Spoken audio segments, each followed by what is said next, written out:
Welcome back to another episode of Infidelity Tales Lab. We're thankful for your continued viewership.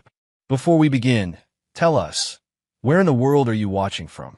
We love knowing our global reach. Now, let's dive into today's story. Chapter 1. Foundations of Sand. Lawrence Merrick never had reason to suspect his marriage was anything but solid. At 43, he had built what he considered an enviable life. Chief Operations Officer at Meridian Technologies, a sprawling colonial in Oak Ridge Heights, and a family that, at least on paper, appeared perfect. His wife Diana had been by his side for 18 years, through the lean years when he was grinding 16-hour days to climb the corporate ladder. Their daughter Brooke, now 17, was heading to college next year on a partial scholarship. What outsiders couldn't see was how the foundations had been crumbling for years. Lawrence was blind to it too, or perhaps willfully ignorant. The weekend trips Diana took to visit her sister in Portland. The way Brooke increasingly kept her distance from him. The hushed phone conversations that abruptly ended when he entered a room. "Big day tomorrow," Lawrence said, loosening his tie as he entered their bedroom. Diana sat at her vanity, applying night cream in methodical circles. She responded, not looking up. The Richardson account. Board's announcing the new executive leadership team. Lawrence hung his jacket carefully. "If things go the way Ted hinted, we'll have reason to celebrate tomorrow night." Diana's eyes met his in the mirror. For a moment, something like guilt flickered across her face. "That's nice," she said. "I'm sure you've earned it."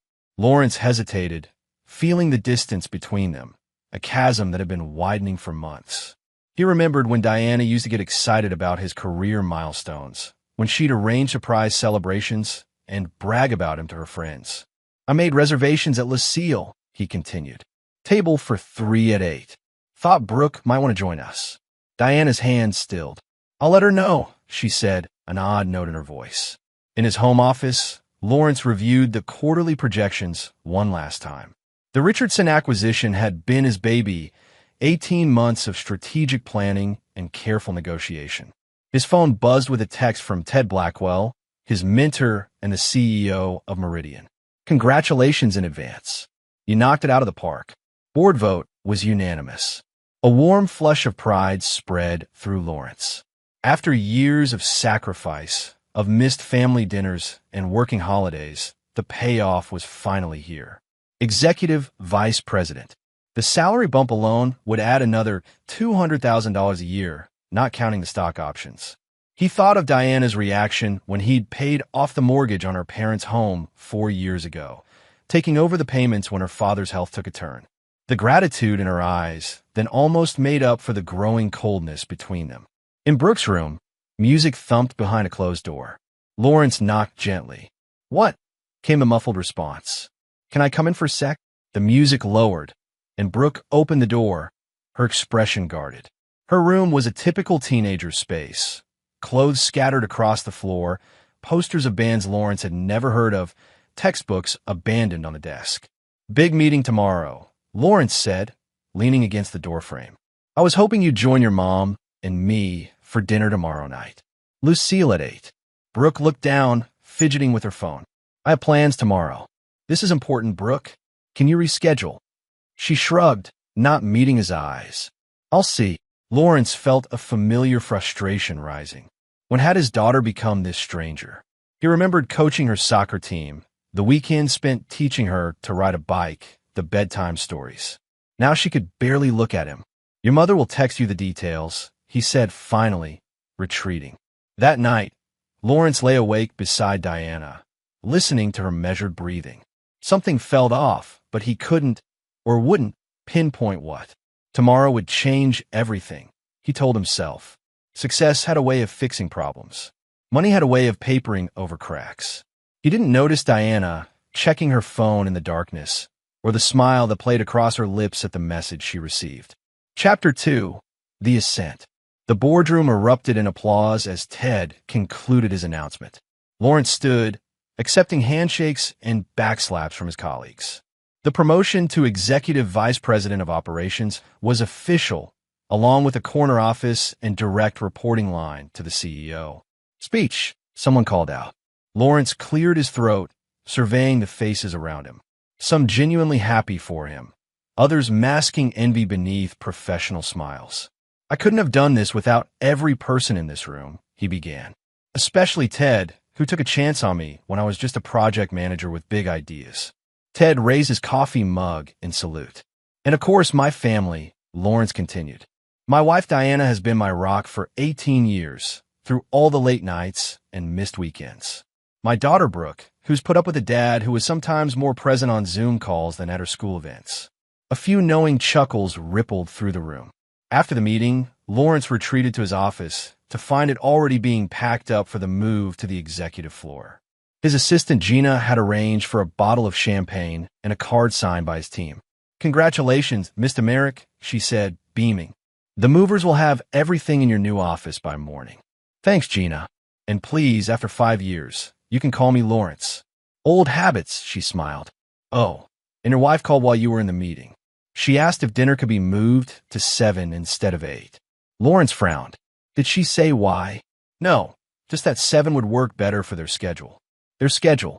The wording struck him as odd, but he dismissed it.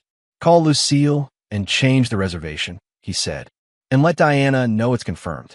Throughout the afternoon, Lawrence received a steady stream of congratulatory messages. College friends, industry colleagues, his brother in Seattle, but nothing from Diana or Brooke. He sent Diana a text. "Big news official. Can't wait to celebrate tonight. Love you." The response took nearly an hour. "Great. See you at Lucille." No congratulations. No expression of pride. Just confirmation. At 6:30, Lawrence arrived at Lucille, a glass-walled restaurant perched on the 32nd floor of the Meridian Tower with panoramic views of the city. The maitre d' escorted him to a corner table set for 3. "Your guests haven't arrived yet, Mr. Merrick. Would you care for a drink while waiting?" Lawrence ordered a scotch, neat, and checked his phone. No messages. 6:45 came and went. Then 7 o'clock. He sent a text to Diana. "At the restaurant. Everything okay?" The minutes ticked by.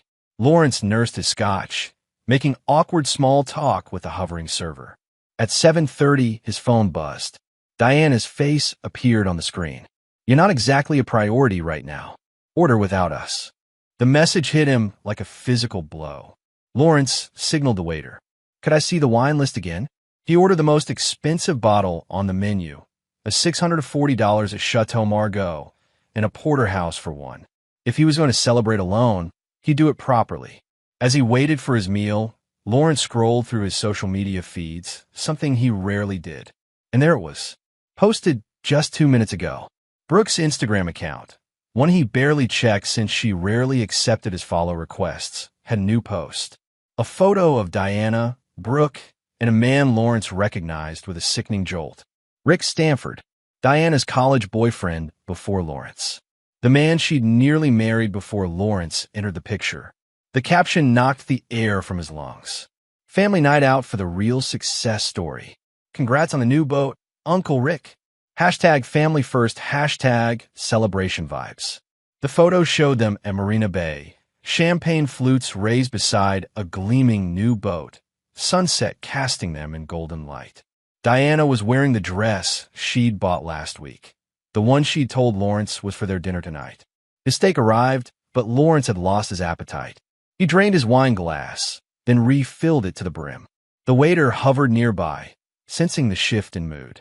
"Is everything all right with your meal, sir?" "Bring me the check," Lawrence said quietly. "And a pen." When the bill arrived, $1, $7.40 including the bottle of wine he'd barely touched.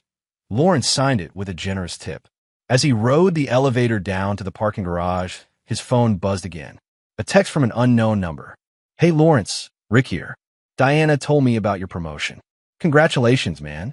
No hard feelings about tonight. The boat was a surprise for everyone. We should catch up sometime." Lawrence stared at the message, a cold rage building inside him. No hard feelings? The casual presumption that they were on speaking terms? That this was a simple scheduling conflict rather than a deliberate humiliation? He got into his car, but didn't start it immediately. Instead, he opened his banking app and navigated to the mortgage account for Diana's parents' home. the one he'd been paying faithfully for 4 years since her father's stroke. The monthly payment of $3,200 was scheduled for tomorrow. His finger hovered over the cancel recurring payment button. Not yet, he thought. First, he needed answers. Chapter 3. The Revelation. The house was dark when Lawrence pulled into the driveway at 10:30 p.m. Diana's car was still gone. He unlocked the door, dropping his keys with deliberate noise on the marble entry table. The silence of the house mocked him. In his home office, Lawrence opened his laptop and began to dig. Years of handling corporate intelligence had taught him how to find information. He started with the basics: bank statements, credit card transactions, phone records. The picture that emerged made his stomach churn. Weekly cash withdrawals from Diana's personal account. Money he'd never questioned because they maintained separate accounts alongside their joint finances. Calls to the same number dozens of times a month, going back over 2 years. A credit card statement showing purchases at jewelry stores and high-end restaurants on days Diana claimed to be visiting her sister. Lawrence poured himself a whiskey from the decanter on his desk, mind racing. How long had Rick Stanford been back in the picture? When had his family begun their betrayal? He accessed Diana's email using the password she didn't know he had, her mother's maiden name and birth year, unchanged for a decade. There they were, hundreds of messages between Diana and Rick dating back 3 years. The earliest ones were innocent enough, reconnecting after running into each other at a college alumni event, then growing increasingly intimate, planning meetups, discussing Lawrence's long hours and business trips as opportunities. And Brooke had known for at least 2 years, based on the emails, had been brought into their confidence, turned against her own father. He's always been more of a provider than a dad, Diana had written in one message. Brooke barely knows him. He's just a guy who pays for everything. The words burned like acid. Lawrence had sacrificed everything to provide for them, to give them security and comfort. And this was how they repaid him. At midnight, headlights swept across the front windows. Lawrence remained in his office, listening as Diana entered the house. Her heels clicked on the hardwood, then stopped. She noticed his keys, realized he was home. Lawrence! Her voice carried down the hallway. He didn't answer. After a moment, her footsteps continued upstairs. Lawrence waited until he heard the shower running, then followed. In their bedroom, Diana's phone lay on the dresser. He picked it up, unlocked, another careless mistake on her part. The message thread with Rick was open. Did you tell him yet? Rick had texted at 9:15 p.m. Not yet. Waiting for the right moment. He'll be devastated. It's been 3 years, D. Time to rip off the Band-Aid. I know. After his big promotion, dinner seemed cruel. We'll do it tomorrow. Lawrence took screenshots, sending them to his own phone. Then he continued scrolling, finding earlier messages about Rick's new boat, a $175,000 purchase financed by the dealership where he worked as sales manager. A boat Rick apparently couldn't afford on his own, based on Diana's text promising to help with the payments once things were settled. The shower shut off. Lawrence returned to his office, locking the door behind him. His mind was surprisingly clear now, the initial shock crystallizing into icy determination. Opening his laptop again, he began to make plans. First, he transferred $500,000 from their joint savings account to his personal account, money earned from his bonuses over the years, which he had deposited for their retirement. Next, he drafted emails to their family attorney and financial advisor, requesting urgent appointments for the next day. At 2 a.m., Lawrence heard Diana try the office door, finding it locked. Lawrence? Are you in there? We need to talk. He remained silent, continuing his methodical work. Diana eventually gave up, returning upstairs. By morning, Lawrence had pieced together the full extent of the betrayal. Rick Stanford had re-entered their lives 3 years ago, cultivating a relationship with both Diana and Brooke. The visits to her sister were weekends with Rick. The emotional distance was deliberate, preparing for the eventual split. His daughter had been turned against him, fed a narrative of an absent father too consumed with work to care about his family. As dawn broke, Lawrence completed the final transfers and arrangements. He canceled the recurring mortgage payment on Diana's parents' home. He contacted HR to change the beneficiaries on his life insurance and retirement accounts. He drafted a note, printed it, and sealed it in an envelope. When he finally emerged from his office, Diana was in the kitchen making coffee, still in her robe. She jumped slightly at his appearance, eyes red-rimmed, stubble darkening his jaw, still wearing yesterday's suit. "Lawrence, we need to talk," she began, her voice gentle in the way one speaks to a terminally ill patient. "No, we don't," he replied coldly. "I'm late for work. Please, just listen. Did you and Brooke enjoy your evening with Rick? Celebrating his new boat while I sat alone at Lucille." Diana paled. "You saw her post." "I saw everything, Diana. 3 years of messages. Plans to leave me. Turning my daughter against me while I paid for her college fund. Spending my money on your lover's boat." "It's not like that," she protested. "Rick and I reconnected, yes, but—" "Save it," Lawrence interrupted. "I'll be staying at the Westin downtown for the foreseeable future. My attorney will contact you." "Lawrence, please." But he was already walking out the door, envelope in hand. At the end of the driveway, he stopped at the community mailbox, retrieving the day's mail. Among the envelopes was the monthly statement for the mortgage on Diana's parents' home. Lawrence drove to their house, a modest bungalow in the suburbs, and placed both the statement and his sealed note in their mailbox. The note read, "I've been covering your mortgage for 4 years. The payments are now canceled. Ask Rick Stanford to pay it. He seems to be the new man of the family. Lawrence."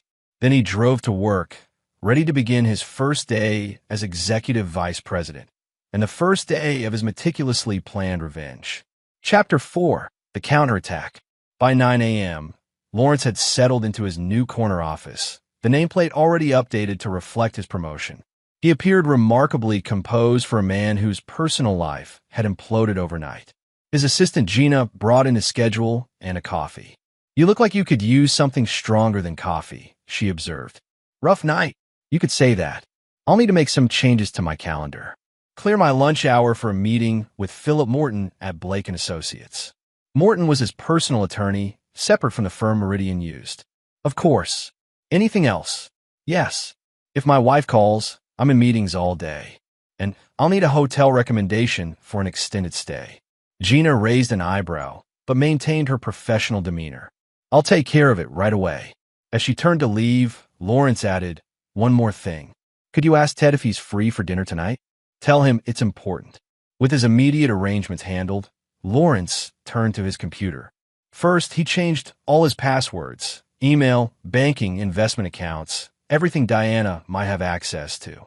Then he began documenting the financial evidence of Diana's betrayal, creating a comprehensive file for his attorney. At 10:30, his phone buzzed. Diana had tried calling 6 times already. This time it was a text. "Your in-laws just called, furious. What have you done?" Lawrence ignored it, focusing instead on the email that had just arrived from Meridian's finance department, confirming his new compensation package. The base salary increase was substantial, but the real value lay in the stock options, potentially worth millions if the company continued its upward trajectory. His phone buzzed again. Diana's father, Frank. "How dare you use our home as leverage? This is beneath you, Lawrence." Lawrence allowed himself a small, cold smile. The first shot in his counteroffensive had landed. Diana's parents had always treated him as somehow unworthy of their daughter, despite his financial support. Let them feel the precariousness of their situation now. At noon, Lawrence met with Philip Morton in a private dining room at the Capitol Grill, a short walk from Meridian's offices.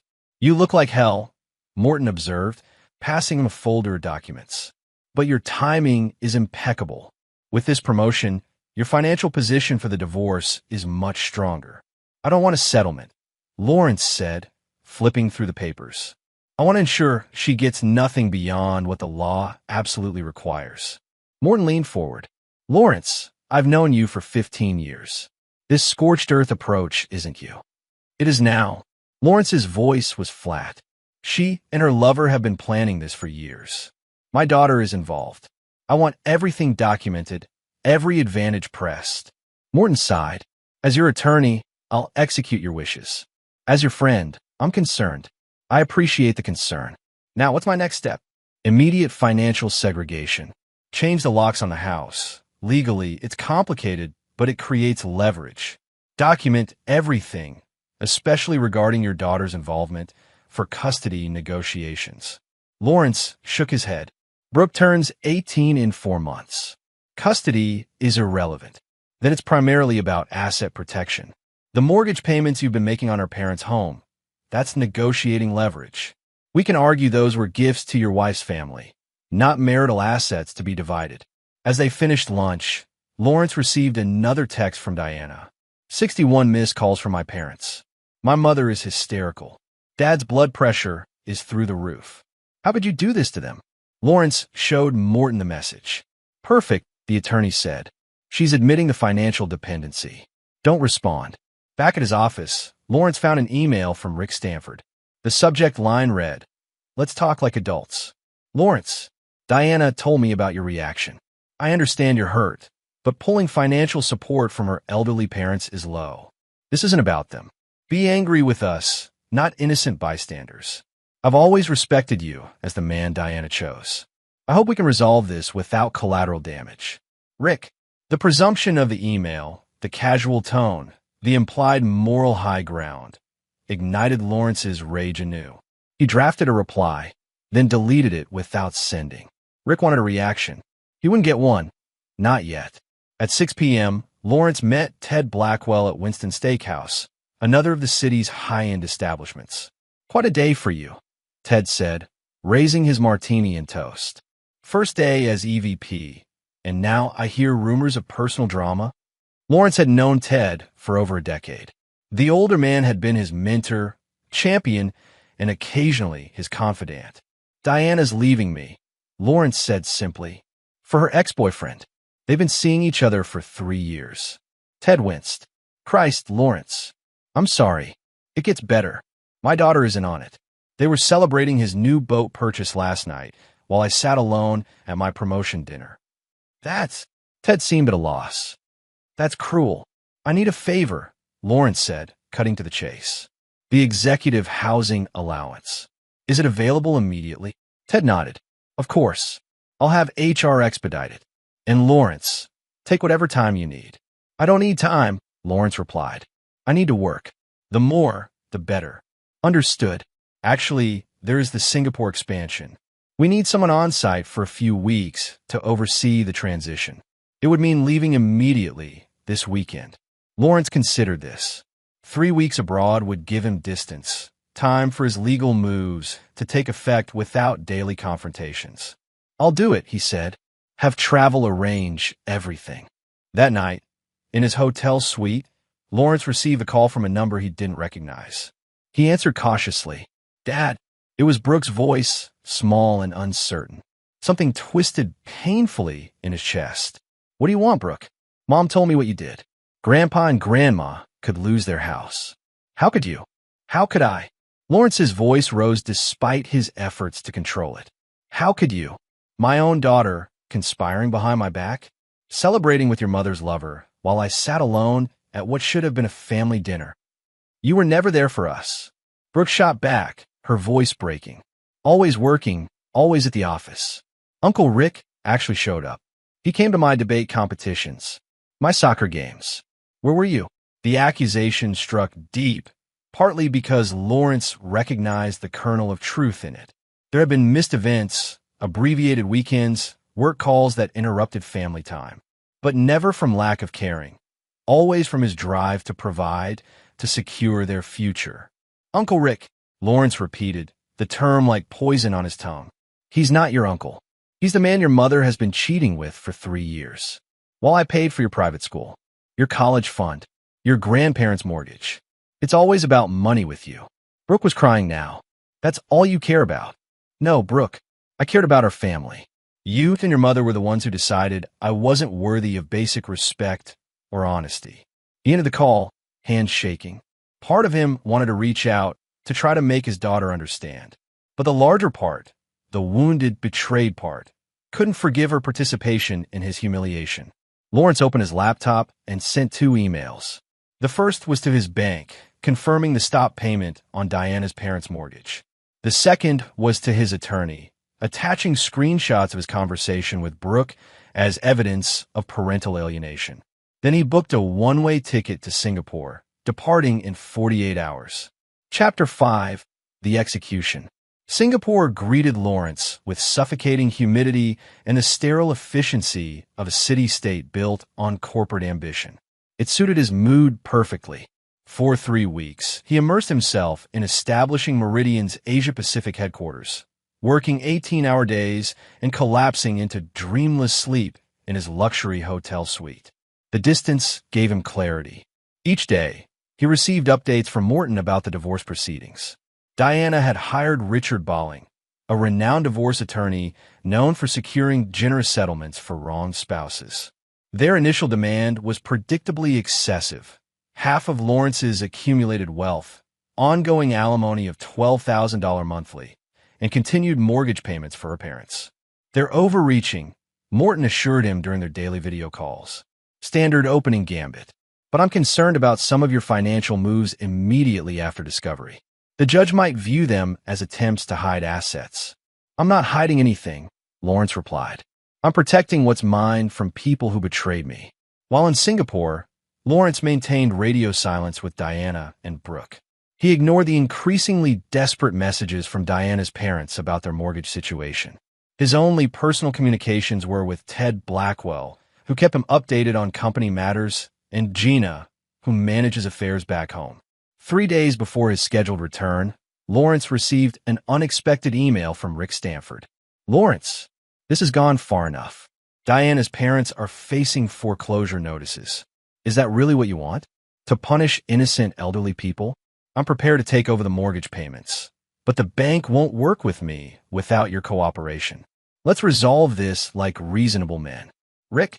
Lawrence forwarded the email to Morton with a single instruction: use this as leverage.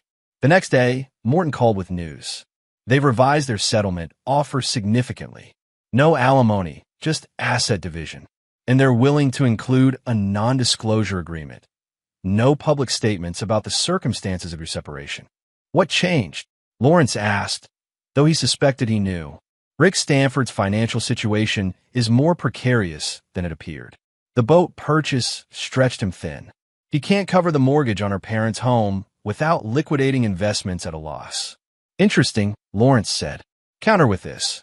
I'll resume the mortgage payments temporarily if Diana signs over her interest in our vacation property in Lake Tahoe. Full ownership to me, plus she forfeits any claim to my Meridian stock options. That's aggressive, Morton hedged. The Tahoe property alone is worth over $1 million. And I paid for it, Lawrence said flatly. Every penny. It was my bonus that covered the down payment, my salary that paid the mortgage. Diana hasn't worked since Brooke was born. I'll present it. Morton agreed reluctantly. On the eve of his departure from Singapore, Lawrence received confirmation. Diana had accepted his terms. The Lake Tahoe property would be his exclusively, along with his stock options and retirement accounts.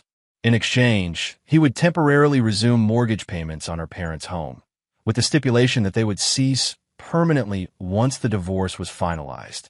One more thing, Lawrence told Morton during their final call from Singapore. I want a forensic accounting of all withdrawals Diana made from our joint accounts over the past 3 years. Every dollar she spent on Rick Stanford, I want documented and deducted from her settlement. Morton sighed. At some point, this crosses from protecting your interests to punitive action. That's precisely the point, Lawrence replied. They should understand there's a price for betrayal. Lawrence returned to a city in the grip of early autumn, leaves beginning to turn along the boulevards leading from the airport to downtown.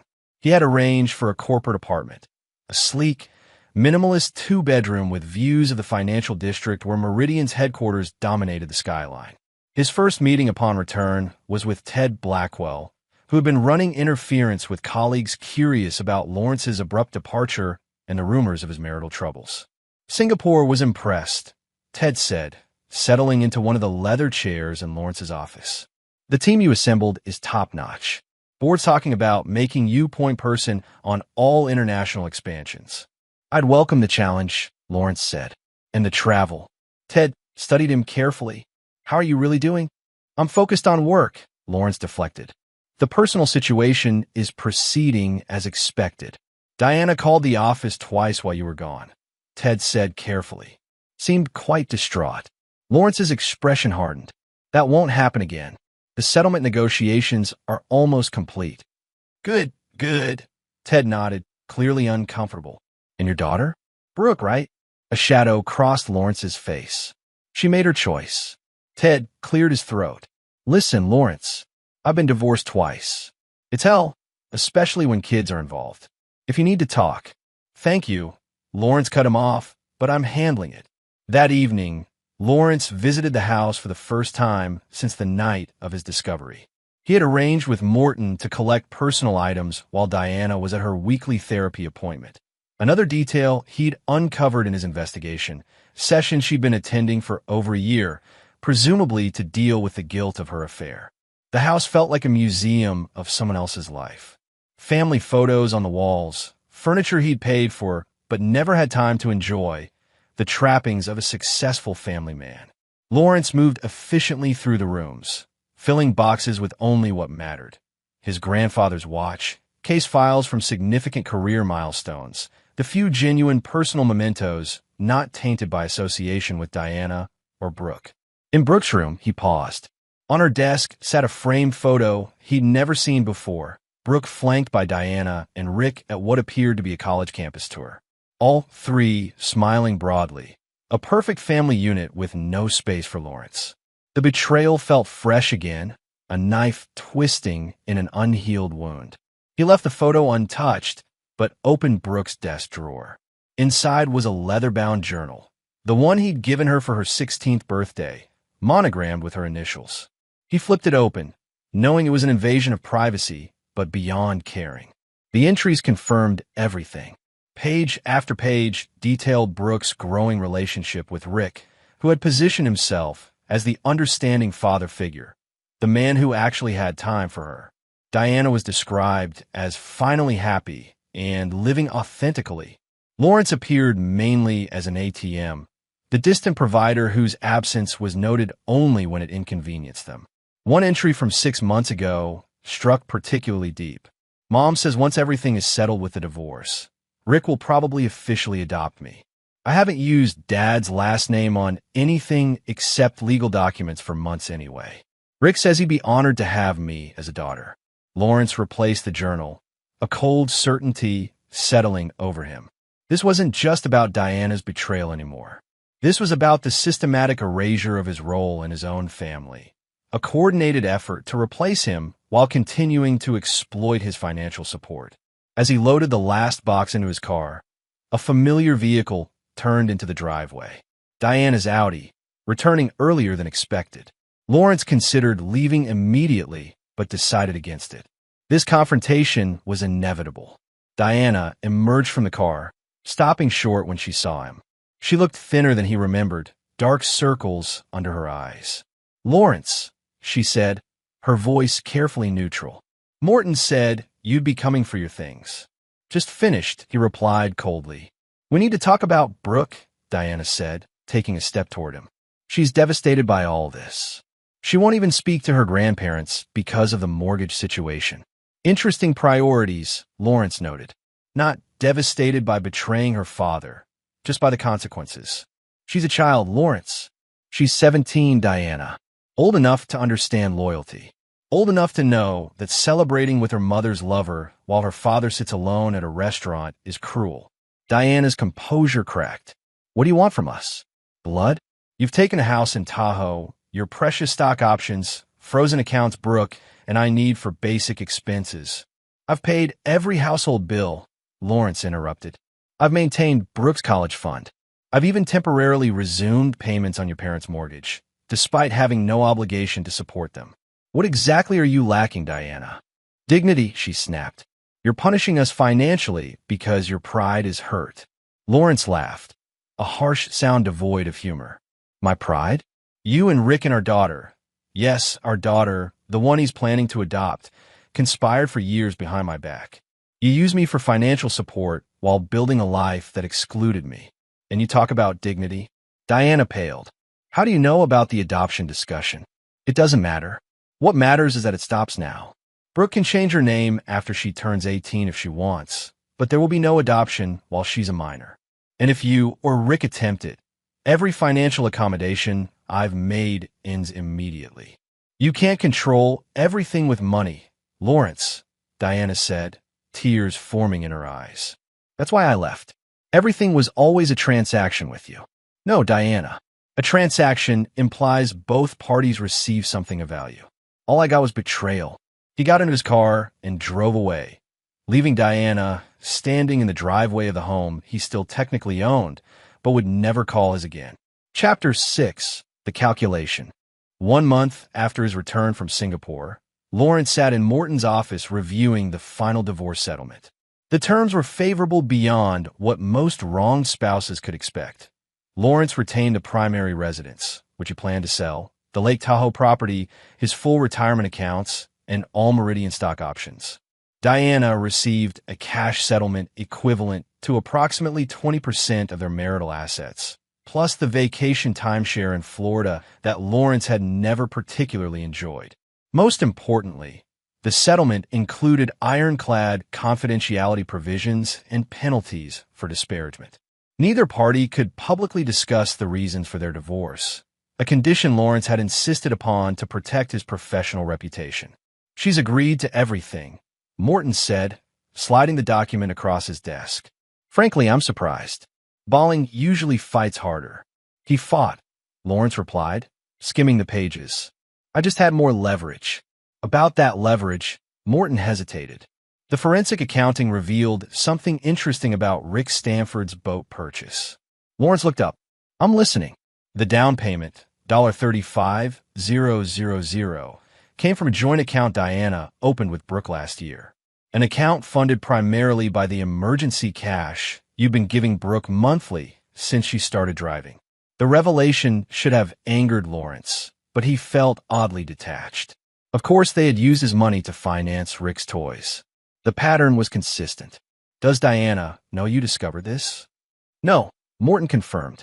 It wasn't directly relevant to the settlement calculations. Lawrence nodded slowly.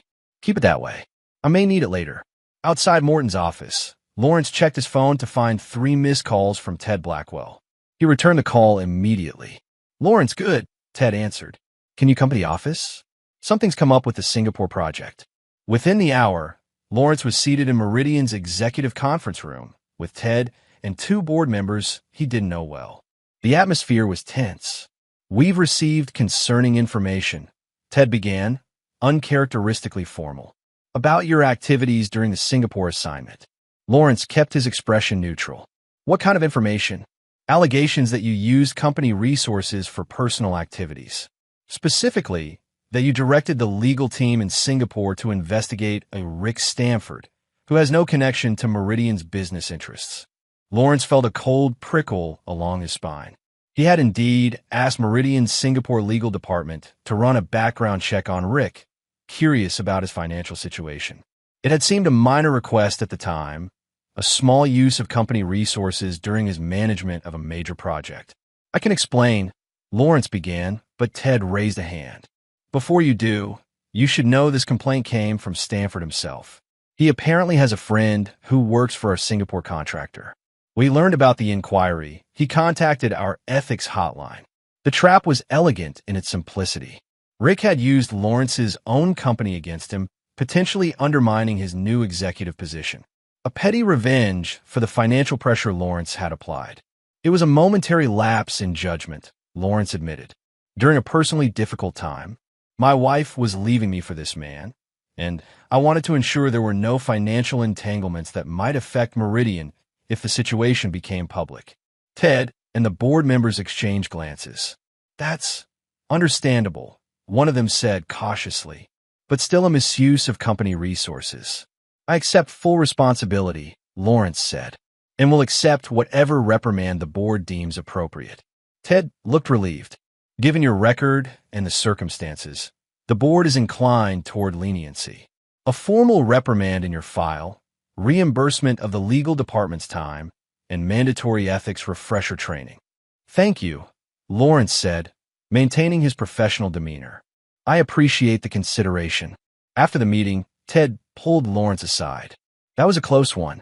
Stanford clearly wanted to damage your position here. It won't happen again, Lawrence assured him. Good. Because the board signed off on your proposal for the European expansion. You'll be leading it personally. 3 months in London, starting next quarter. The opportunity was exactly what Lawrence needed. Distance, challenging work, and time to execute the next phase of his plan. Rick Stanford's attempted sabotage had backfired, pushing Meridian's leadership to reaffirm their confidence in Lawrence through this prestigious assignment. That evening, Lawrence received a text from Diana. Just sign the final papers. It's really over. Despite everything, I hope you find peace, Lawrence. He didn't respond. Peace wasn't what he sought. Justice was. The following day, Lawrence visited First Capital Bank, where he and Diana had done their personal banking for over a decade. Martin Wells, the branch manager, greeted him warmly. Mr. Merrick, good to see you. Your ex-wife was in yesterday, completing the account separations. That's actually why I'm here, Lawrence said. There's one joint matter still requiring attention. In Martin's office, Lawrence explained his request. The mortgage on Diana's parents' home, while being paid by Lawrence, was legally in both his and Diana's names, a detail he had purposely not addressed in the divorce settlement. I'd like to transfer the mortgage fully to Diana, Lawrence explained.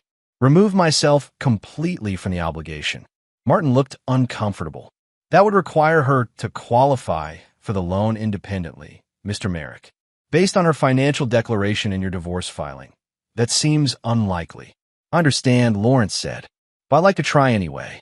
And Martin, I'd appreciate if this conversation remained confidential. Diana should hear about the transfer attempt from the bank, not from me. Of course, Martin agreed. Client confidentiality is paramount. Lawrence knew exactly what would happen. The bank would contact Diana about assuming the mortgage. She would fail to qualify based on her limited income and the substantial existing debt on the property. The bank would then either require her to find a co-signer or face foreclosure proceedings. Rick Stanford, despite his boat purchase and apparent success, was over-leveraged himself. Another detail Lawrence had discovered through his ill-advised background check. He wouldn't qualify as a co-signer. Diana's parents, both retired and living on fixed incomes, certainly couldn't assume the loan. Lawrence had created the perfect trap. Legally, he had fulfilled his settlement obligation by maintaining the mortgage payments through the divorce proceedings. The transfer attempt was entirely legal and would appear to the court as a good-faith effort to disentangle their financial affairs. When Diana and her parents inevitably came begging for help, he would have maximum leverage. 2 days later, Lawrence received a frantic call from Diana. The bank says you're removing yourself from my parents' mortgage. They'll lose their home, Lawrence. I'm simplifying our financial separation, Lawrence replied calmly. The divorce is final. There's no reason for me to remain on a loan for your parents' home. You know, I can't qualify to take it over. Neither can they. That sounds like a problem for you and Rick to solve, Lawrence said. Perhaps he could sell his boat. Diana's voice broke. My father had another stroke last week. The doctor says he can't be moved. This stress could kill him, Lawrence. Is that what you want? For a moment, Lawrence felt a flicker of doubt. Frank and Marion had never been particularly warm to him, but they were elderly people with health problems. Did they deserve to be collateral damage in his war with Diana and Rick? He pushed the thought aside. What I want, he said coldly, is for actions to have consequences. You, Rick, and Brooke made your choices. These are the consequences. What will it take? Diana asked after a long silence. To keep you on the mortgage until we can find another solution? Lawrence had been waiting for this question. A full accounting of every penny of my money that went toward Rick's boat, repaid in full, and a written acknowledgement from Brooke that her Uncle Rick used her college savings fund for his down payment. That's cruel, Lawrence. Using Brooke that way. No crueler than what you did to me, he replied. Those are my terms. Take them or find another way to save your parents' home. He ended the call, knowing his conditions created an impossible situation. Diana couldn't repay the boat money without selling assets she needed for her own financial security. Brooke wouldn't provide the written acknowledgement without revealing her own complicity in misusing funds Lawrence had provided. The trap was complete. Now Lawrence just had to wait for them to struggle until he was ready to deliver his final blow. Chapter 7. The Reckoning. 3 months passed. Lawrence's European assignment proved even more successful than the Singapore expansion, cementing his position as Meridian's indispensable international troubleshooter. In London, he found a rhythm that worked for him. Brutal workdays followed by solitary evenings in his company-provided Mayfair apartment, plotting each move in his ongoing chess match against Diana, Rick, and Brooke. The mortgage situation had developed exactly as he'd planned. Diana's parents received a formal foreclosure notice, giving them 90 days to resolve the situation or lose their home. Diana, desperate to find a solution, had been forced to take a job as an administrative assistant at Rick's dealership, a humbling step down for a woman who had spent years as the pampered wife of an executive. Rick, meanwhile, had been forced to sell his precious boat at a substantial loss to cover mounting debts. The forensic accounting Lawrence had commissioned revealed that Rick had been living far beyond his means for years, using Diana's access to Lawrence's money to maintain a facade of success. Most satisfying to Lawrence was Brooke's situation. Upon graduating high school, she had expected to attend Wellerton University, an exclusive private college that had offered her a partial scholarship. Lawrence had been planning to cover the substantial remaining costs, approximately $45,000 per year. Without his support, and with Diana's reduced circumstances, Brooke had been forced to defer her acceptance and enroll in community college instead. Lawrence tracked these developments through calculated sources, occasional updates from neighbors in their old community, Morton's continued monitoring of the legal situation, and the surprisingly helpful Martin Wells at First Capital Bank, who kept Lawrence informed of Diana's increasingly desperate attempts to resolve the mortgage crisis. In early December, Lawrence returned to the States for Meridian's annual board meeting and holiday party. The company had experienced its most profitable year ever, with the international expansions Lawrence had overseen contributing significantly to the bottom line. His bonus would be substantial, over $1.2 million, and rumors circulated that he was being groomed to succeed Ted Blackwell as CEO within the next few years. The night before the board meeting, Lawrence received an unexpected visitor at his downtown apartment. The doorman called up to announce that a Miss Merrick was in the lobby, insisting on seeing him. Lawrence's first instinct was to refuse, but curiosity won out. Send her up. Brooke looked different than he remembered. Thinner, with dark circles under her eyes, her fashionable clothes replaced by jeans and a worn sweater. When she stepped into his apartment, he noticed she still wore the watch he'd given her for her 16th birthday. "Dad," she said, the words sounding foreign on her lips after so long. "Brooke," he replied neutrally. "This is unexpected." She glanced around the minimalist apartment, taking in the view of the city skyline, the expensive furniture, the evidence of his continued prosperity while her mother struggled.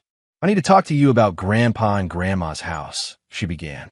"I assumed as much," Lawrence said, making no move to offer her a seat or a drink. "Your mother has already tried. Multiple times. They're going to lose their home," Brooke said, an edge of desperation in her voice. "Grandpa can't be moved to assisted living in his condition. His doctors say the stress is making his recovery impossible." "That's unfortunate," Lawrence replied, unmoved. "But it's not my problem anymore. Your mother, and you, made it clear I was no longer part of the family. Rick is your father figure now. Let him solve it." Brooke's eyes filled with tears. "Rick's broke. The dealership is laying people off. Mom's job might be next. He can't help. So I'm good enough to be the ATM, but not good enough to be treated with basic respect." Lawrence asked coldly. "That's not how it works, Brooke. I was 16 when Mom reconnected with Rick." Brooke burst out. "I was a kid who barely saw her father because he was always working. Rick showed up to my events, took an interest in my life. What was I supposed to do?" "You were supposed to be loyal," Lawrence said simply. "You were supposed to tell me what was happening instead of participating in humiliating me. That Instagram post on my promotion night, that was deliberate cruelty, Brooke, from my own daughter." Brooke looked down, unable to meet his gaze. "I know. I'm sorry for that. I was angry because you'd missed my debate championship the week before. for a business dinner. The accusation struck home. Lawrence had indeed missed that event, the regional finals where Brooke's team had placed first. He'd sent flowers and called to congratulate her, but he hadn't been there. "I was building a future for us," he said quietly. "Everything I did was to ensure you and your mother had security and opportunities. We needed you, not your money," Brooke countered. "But that's not why I'm here. I'm here because innocent people are suffering. Grandpa and Grandma don't deserve this." Lawrence studied his daughter's face, searching for the manipulation he'd come to expect from Diana. Instead, he saw genuine distress and something else: integrity, the willingness to humble herself for others. "Mom told me your conditions," Brooke continued when he didn't respond. "About writing an acknowledgement about the boat down payment. I'll do it. I'll admit everything. Rick used money from our joint account. Money you gave me for emergencies and college expenses. I knew where it was going, and I didn't stop it." Lawrence hadn't expected this direct admission. "Why now? Why admit it?" "Because it's true," Brooke said simply. "And because Grandpa and Grandma are more important than my pride. Or Mom's. Or Rick's." For the first time in months, Lawrence felt something besides cold satisfaction or burning rage. A glimmer of respect for the young woman his daughter was becoming. Someone willing to admit her mistakes. "Write it," he said, pushing a notepad across the counter that separated them. "Everything. How long you knew about their relationship. When the financial transfers started. How you felt about deceiving me." Brooke took the notepad with shaking hands and began to write. For 20 minutes, the apartment was silent except for the scratch of pen on paper. When she finished, she slid the pages back to Lawrence. The confession was more comprehensive than he'd expected. Brooke admitted knowing about Diana and Rick's relationship for over 2 years before the confrontation. She detailed how Rick had cultivated her loyalty through attention and gifts, gradually turning her against Lawrence. She described the boat down payment scheme and her own willing participation, believing Lawrence owed them for his emotional absence. Most surprisingly, she wrote about her regret, not just for the current circumstances, but for her role in the betrayal itself. "I was wrong," the final paragraph read. "I let resentment and the desire for attention override my integrity. I chose the easier relationship with Rick over the more complicated one with my real father. I'm not asking for forgiveness, just for mercy for people who don't deserve to suffer for my mistakes." Lawrence folded the pages carefully and placed them in his desk drawer. "I'll need to think about this." "The foreclosure date is next week," Brooks said, rising to leave. "There's not much time to think." "I'm aware of the timeline," Lawrence replied. "I'll be in touch." After Brooke left, Lawrence poured himself a scotch and read her confession again. The raw honesty surprised him. He had expected the document to be a tool for further leverage, but instead found himself moved by his daughter's willingness to accept responsibility. He picked up his phone and called Martin Wells, despite the late hour. "Martin, it's Lawrence Merrick. I need you to delay the foreclosure proceedings on Frank and Marion Layton's mortgage. Just for 30 days. I'm reconsidering my position." "I'll see what I can do, Mr. Merrick," Martin replied, sounding relieved. The bank would prefer not to foreclose on elderly homeowners if alternatives exist. Lawrence ended the call, uncertain of his next move. The reckoning he had engineered was playing out perfectly, yet Brooks' visit had introduced an unexpected variable. For the first time since the night of his discovery, Lawrence questioned whether his revenge was striking the right targets. Chapter 8: The Ultimatum. The board meeting exceeded all expectations. Meridian's leadership voted unanimously to accelerate the international expansion, with Lawrence receiving formal designation as Chief of Global Operations, a newly created position reporting directly to Ted Blackwell with oversight of all non-domestic ventures.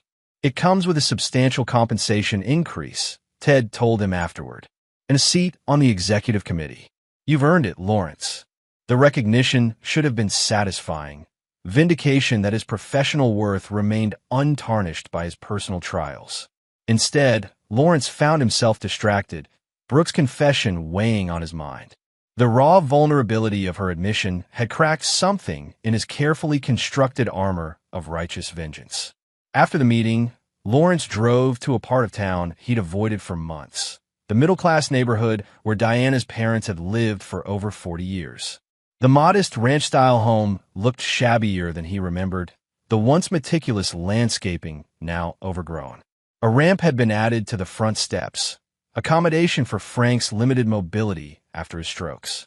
Lawrence sat in his car, observing the house without approaching. What was he doing here? The logical next step in his plan had been to use Brooke's confession as leverage to force a final, humiliating concession from Diana and Rick.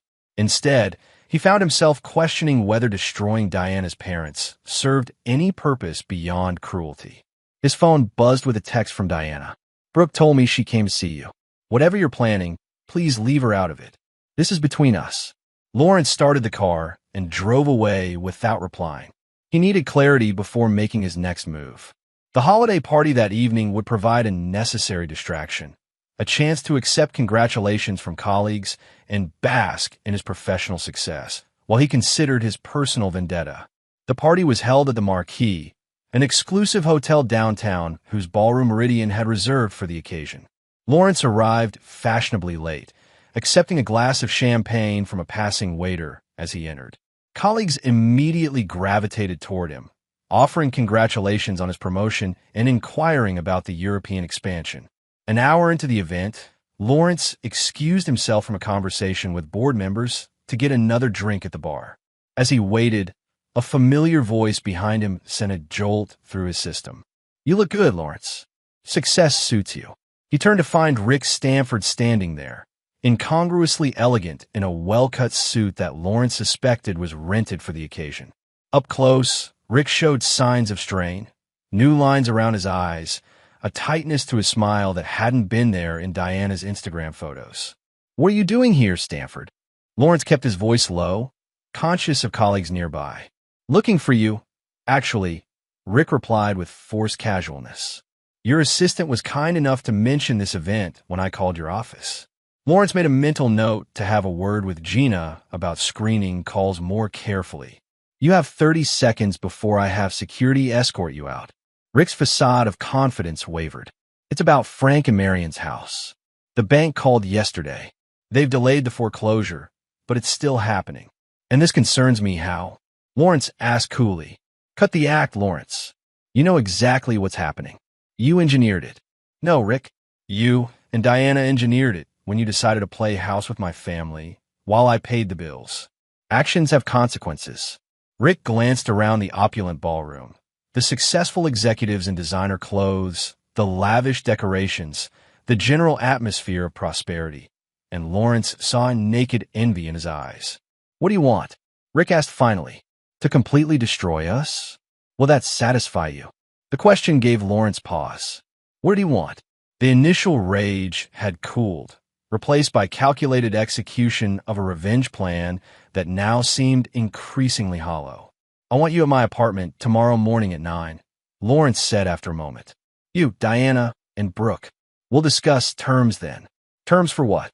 "For ending this war," Lawrence replied, turning away. "Now get out before someone asks who you are, and I'm forced to explain that you're the man who tried to steal my family." After Rick departed, Lawrence rejoined the party, but his enthusiasm had evaporated. The congratulations and accolades now seemed empty, disconnected from anything that mattered. He made his excuses to Ted Blackwell and left early, returning to his apartment to prepare for the next day's confrontation. Lawrence spent hours drafting and revising a document that would serve as the framework for his ultimatum. By dawn, he had distilled his demands into a concise, legally enforceable agreement that Morton would later formalize. The terms were non-negotiable, designed to provide closure while ensuring accountability. At precisely 9 o'clock, his doorman called to announce that Diana, Rick, and Brooke had arrived. Lawrence instructed him to send them up, then positioned himself behind the kitchen island, copies of his document arranged neatly on the counter. They entered as a unit, a family forged in betrayal, now united in desperation. Diana looked exhausted, the polished appearance she'd always maintained now frayed at the edges. Rick's rented suit from the previous evening had been replaced by jeans and a button-down that had seen better days. Brooke stood slightly apart from them, her expression guarded but determined. "Thank you for coming," Lawrence said formally, as though this were a business meeting rather than a family implosion. "Please sit down." "What is this about, Lawrence?" Diana asked, ignoring his invitation to sit. "Haven't you punished us enough?" "This isn't about punishment anymore," Lawrence replied, surprising even himself with the realization that he meant it. "It's about resolution." He slid copies of a document across the counter. "My terms for ending this situation." Diana picked up the paper, Rick reading over her shoulder. Brooke remained where she was, watching Lawrence's face rather than the document. "You can't be serious," Diana said after scanning the first page. "I'm entirely serious," Lawrence confirmed. "Those are my non-negotiable conditions." The document outlined 3 main requirements. First, Rick would assume full financial responsibility for Diana's parents' mortgage through a legal refinancing, with Lawrence providing a one-time payment to reduce the principal by half. This would make the monthly payments manageable on Rick's salary, but would still require significant sacrifice on his part. Second, Diana would relinquish all claims to Brooke's college fund, which Lawrence would maintain independently, with payments made directly to Wellerton University rather than to Brooke herself. Additionally, Diana would provide a notarized statement acknowledging that she had concealed her relationship with Rick for 3 years while continuing to accept financial support from Lawrence. Third, and most controversially, Brooke would spend 1 weekend each month with Lawrence for the next year, participating in a structured reconnection program developed by a family therapist of Lawrence's choosing. If these meetings went well, Lawrence would establish a trust fund for Brooke's future graduate education or first home purchase, accessible when she turned 25. "This is extortion," Rick protested. "You're using Diana's parents as leverage to force these conditions." "No," Lawrence corrected him. "I'm offering a solution to a problem you created. I have no legal obligation to help Diana's parents keep their home. This is a gesture of goodwill, with conditions. And if we refuse," Diana challenged, "then we continue as we have been," Lawrence said simply. "The foreclosure proceeds, and you find your own solution. My legal obligations to you ended with our divorce settlement." Diana turned to Brooke. "Did you know about this? Is this why you wanted your written confession?" "No," Brooke replied, meeting Lawrence's gaze. "I had no idea." Lawrence addressed his daughter directly. "The weekend meetings are optional, Brooke. I won't force you to spend time with me if you genuinely don't want to. But I'm offering a chance to rebuild something that might benefit us both. And my grandparents' house depends on my agreement?" Brooke asked, her voice tight. "No," Lawrence said firmly. "That part is between Rick, your mother, and me. You're not a bargaining chip." Something shifted in Brooke's expression, surprise, then cautious relief. "Then I'll agree to the meetings. Not for the trust fund, but because I think we should try." Diana looked betrayed. "Brooke, you don't have to do this." "Yes, I do, Mom," Brooke replied quietly.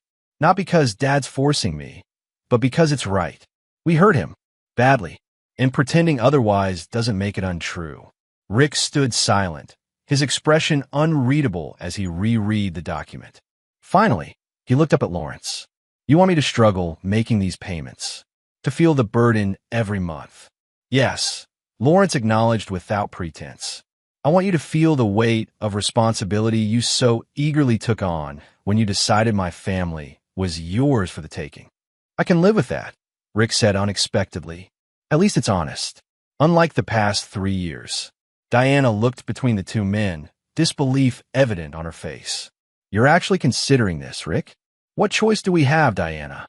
Rick asked tiredly. "Your parents lose their home otherwise." And frankly, Lawrence could have demanded much worse. Lawrence had expected more resistance, perhaps even outright refusal. The relative ease of their capitulation suggested just how precarious their situation had become, and how reasonable his terms actually were, given the circumstances. "If we agree to this," Diana said finally, "will it be the end? No more financial manipulation. No more using your resources to control our lives." "Yes," Lawrence promised. "Once the documents are signed and the refinancing complete, we'll have no financial connections beyond Brooke's education. You'll be free to live your lives without my interference." And what about your part in all this? Diana pressed. Do you acknowledge any responsibility for the breakdown of our marriage? Your absence, your prioritization of work over family. Lawrence considered this. Throughout his campaign of retribution, he had focused solely on their betrayal, not on its potential causes. Had he contributed to the circumstances that led Diana to seek comfort elsewhere? Almost certainly. Did that justify the deception? Absolutely not. I wasn't a perfect husband, he conceded, or father. I worked long hours and missed important moments. But nothing justifies 3 years of lies, Diana. Nothing justifies turning my daughter against me while taking my financial support. Diana looked away, the truth of his words apparently hitting home. When do you need our answer? Take 24 hours, Lawrence said. Discuss it. Consult a lawyer if you wish. But remember, the foreclosure clock is ticking. They left with copies of his proposal, Rick and Diana subdued, Brooke lingering briefly to make eye contact with Lawrence, a small gesture that conveyed more than words could. After they departed, Lawrence called Morton to brief him on the meeting and have formal documents prepared. Then he sat alone in his apartment. The view of the city spread before him, wondering why his perfect revenge now felt like a hollow victory. Chapter 9. The Aftermath. 6 months later, Lawrence stood on the deck of his Lake Tahoe property, watching the sunset paint the water in shades of amber and gold. The mountain air carried the scent of pine and the promise of approaching summer. Inside, Gina was arranging documents for his review, quarterly reports from Meridian's global operations, which Lawrence now oversaw from a comfortable distance. Ted Blackwell had formally announced his retirement a month prior, naming Lawrence as his successor effective January 1st. At 44, Lawrence would become one of the youngest CEOs in the industry, his meteoric rise fueled partly by talent and partly by the single-minded focus he'd maintained during his personal crisis. A car approached on the private road leading to the house, a modest Honda Civic that Lawrence recognized immediately. He remained on the deck, watching as Brooke parked and emerged, carrying a small overnight bag. This would be their 6th weekend meeting since the agreement had been formalized. The first few had been awkward, stilted affairs filled with carefully neutral conversations and long silences. But gradually, under the guidance of Dr. Weston, the family therapist Lawrence had engaged, they had begun to rebuild something resembling a relationship. "Hey," Brooke said, climbing the steps to the deck. At 18, she carried herself with more confidence than Lawrence remembered, her posture no longer defensive in his presence. "Good drive?" he asked, accepting her brief hug. Traffic was light. "Mom says hello." The mention of Diana no longer triggered Lawrence's anger. The formal statement she had provided, acknowledging her deception and relinquishing claims to Brooke's education fund, had provided a kind of closure that no amount of financial revenge could have achieved. "How's your first semester going?" Lawrence asked as they moved inside. Brooke had started at Wellerton University 3 months earlier, her deferred admission reinstated once Lawrence resumed financial support. "Challenging but good," she replied.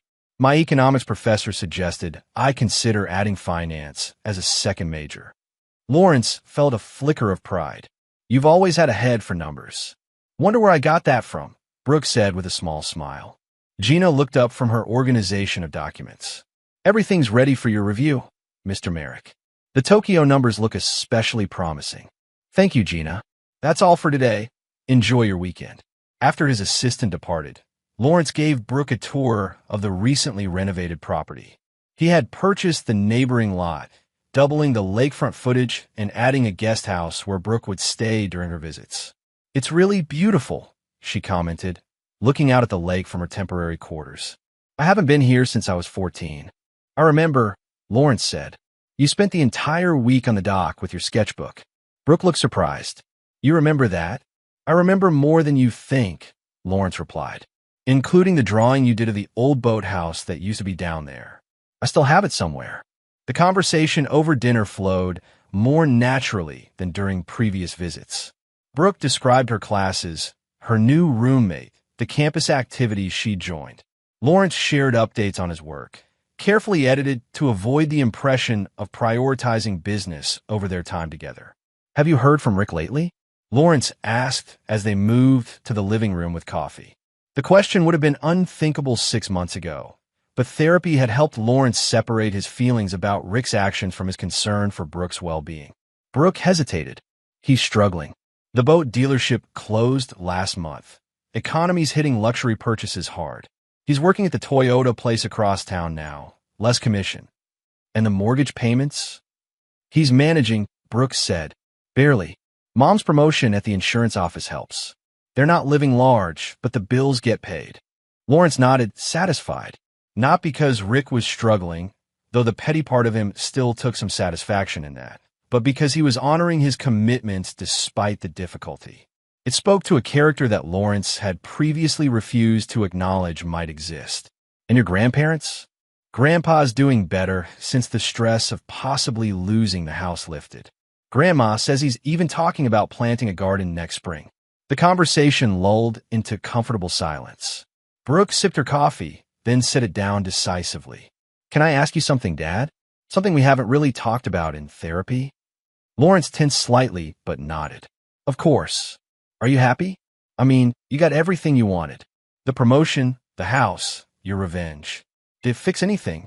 The question cut to the heart of what Lawrence had been contemplating during solitary evenings in this very room. Had his meticulous revenge plan brought him happiness? Had it healed the wound of betrayal? Not in the way I expected, he admitted. The anger kept me functioning when I might have collapsed. The revenge gave me purpose when I felt adrift. But happiness? No, that's come more recently, and from unexpected sources. Like what? Like these weekends, Lawrence said honestly.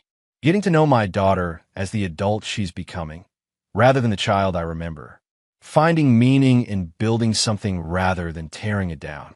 Brooke studied him, her expression thoughtful. You know, for a long time I was angry that you seemed to care more about your work than about us. I used that to justify everything.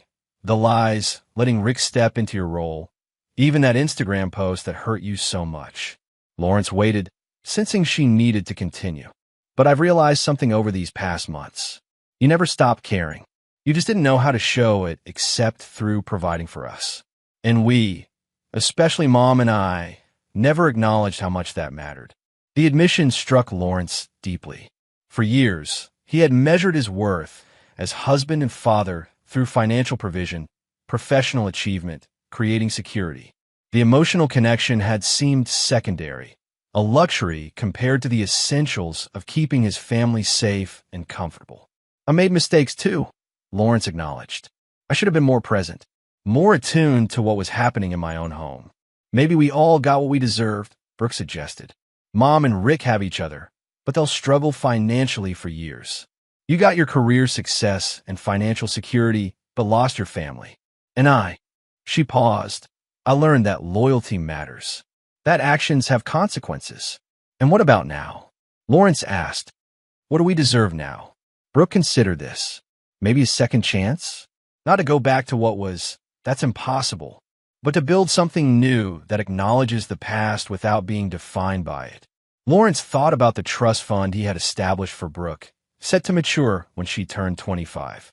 The legal document had been drafted as a contingency, a carrot to ensure her participation in these mandated visits. Now it seemed unnecessary. Their reconnection was happening organically, driven by mutual effort rather than financial incentive. I'd like that, he said simply. The weekend unfolded differently than their previous meetings. They hiked along the lakeshore, Lawrence pointing out properties he'd considered purchasing before settling on this one. Brooke showed him sketches from her art elective, talent Lawrence had never properly appreciated before. They talked about her future plans, his upcoming CEO position, possibilities neither had considered during the dark months of their estrangement. On Sunday afternoon, as Brooke prepared to return to campus, Lawrence handed her an envelope. "What's this?" she asked, pausing in the act of loading her overnight bag into the car. "The trust document," Lawrence explained. "I've had it amended. It's now an irrevocable trust, no longer contingent on our meetings. Whether you choose to continue these weekends or not, the fund will be there when you turn 25. Brooke looked down at the envelope, then back at Lawrence. "I'm going to keep coming, you know. Not for this. I know, Lawrence said, but I wanted you to be sure that you're here by choice, not obligation. After Brooke departed, Lawrence returned to the deck, watching until her car disappeared around the bend in the road. His phone buzzed with an email notification. Ted Blackwell, sending the final transition timeline for Lawrence's CEO ascension. Lawrence glanced at it briefly, then set the phone aside. There would be time for work later. For now, he wanted to sit with the unexpected peace he had found, not in the completion of his revenge, but in its transformation into something more constructive. Diana and Rick would continue their struggles, both financial and otherwise. The consequences of their actions would follow them for years, perhaps decades. Lawrence's targeted revenge had ensured that, but he no longer needed to actively participate in their difficulties to feel vindicated. His own wounds hadn't disappeared entirely. Trust, once broken, could never be fully restored. But the bitter rage that had consumed him for months had mellowed into something more manageable, a scar rather than an open wound. Lawrence Merrick had gotten his revenge. It hadn't played out exactly as he'd planned, with the total destruction of those who had betrayed him. Instead, it had evolved into something more nuanced. Accountability without obliteration, consequences balanced with selective mercy. In the end, Lawrence reflected, true power wasn't found in destroying others, but in deciding when to stop. He had brought Diana, Rick, and Brooke to their knees, and then, from that position of absolute leverage, had chosen a path that allowed for something beyond mere vengeance. Not forgiveness. Lawrence Merrick wasn't capable of that. Not yet, and perhaps not ever. But something adjacent to it. Something that acknowledged the reality that human connections, even damaged ones, were more complex than the balance sheet of emotional debts he had so carefully tabulated. As the sun dipped behind the mountains, casting long shadows across the lake, Lawrence pulled out his phone again and opened Ted's email.